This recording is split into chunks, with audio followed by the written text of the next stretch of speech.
They heard about the time he eluded a police raid by scurrying, bare naked, through a tunnel hidden under a bathtub, his mistress trailing behind.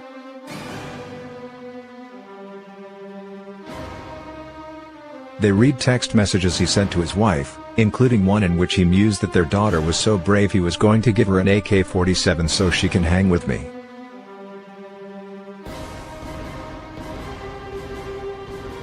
And they listened as a former associate described seeing him brutalize two rivals with a stick for hours, shoot each one in the head, and then order his men to toss the bodies into a giant bonfire.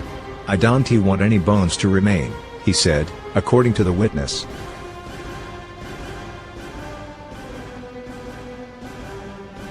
The jurors deciding the fate of notorious Mexican drug lord Joaquin El Chapo Guzman sat through 35 days of surreal and often outlandish testimony. A total of 56 prosecution witnesses were called to the stand, telling stories that at times echoed a Shakespearean drama and at others detailed a Sinaloa cartel bloodbath.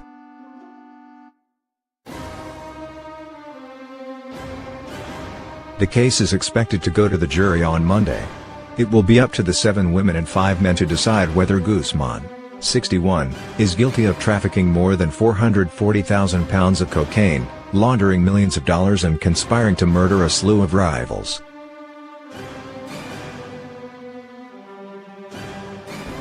Prosecutors told the jury an avalanche of evidence proved that Guzman lorded over a murderous drug empire. Guzman's defense countered that the government test case was a fantasy concocted by a parade of cooperating witnesses who lie, steal, cheat, deal drugs and kill people for a living.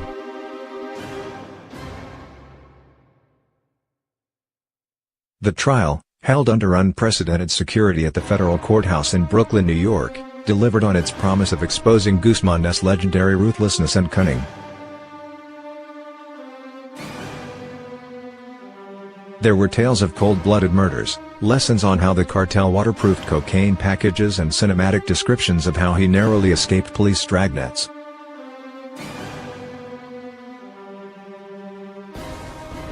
The witnesses' nicknames, Lollipop, the Fat One, the Godfather, were in some cases as colorful as the testimony itself. One of them, a longtime Guzman bodyguard known as Mimine, described seeing his boss end a man's life in especially gruesome fashion.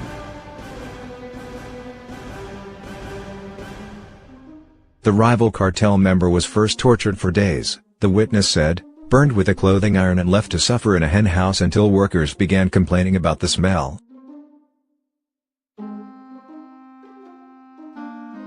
"He was pretty much decomposing," said the former bodyguard, whose real name is Isaiah Falde Rios.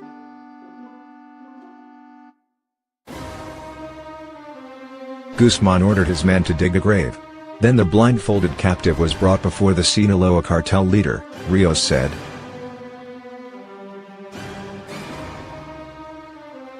Guzman yelled at the man, grabbed a gun and shot him, Rios said.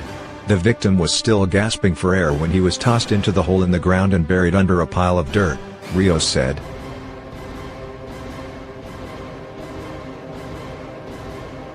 The trial took a particularly riveting turn when former Colombian cocaine kingpin Juan Carlos Ramirez Abadia walked up to the stand to testify against Guzman. Abadia's face showed the drastic effects of a series of plastic surgeries he'd endured to avoid recognition by rivals or police.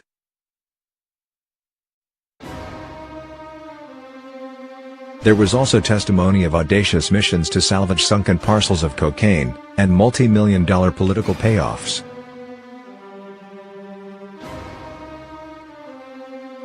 In one of the more headline-grabbing days of testimony, Guzman's personal secretary alleged that the boss paid a $100 million bribe to former Mexican President Enrique Peña Nieto. Peña Nieto denied it.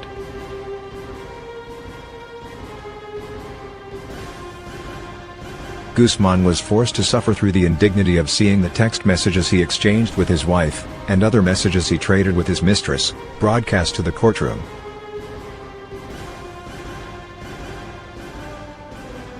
In 2012, he sent a message to his girlfriend, asking how drug sales were going.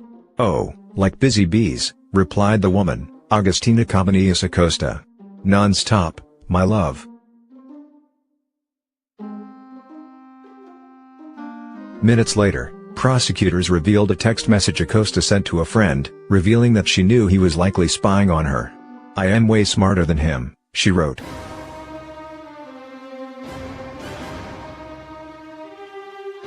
Over its nearly 3 months, the trial drew a steady pack of reporters and even some celebrity spectators.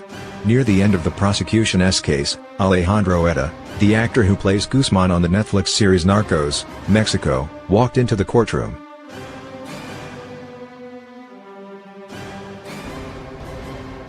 Etta later told reporters that being so close to Guzman made his hands sweaty and his heart beat fast.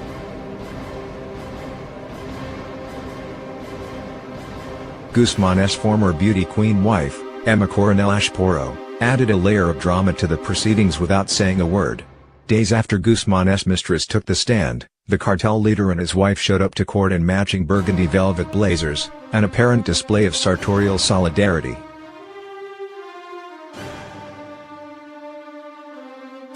It took federal prosecutors 11 weeks to present their case. The defense rested after 30 minutes. Guzman spoke aloud only once, when he politely told the judge he was electing not to testify in his own defense.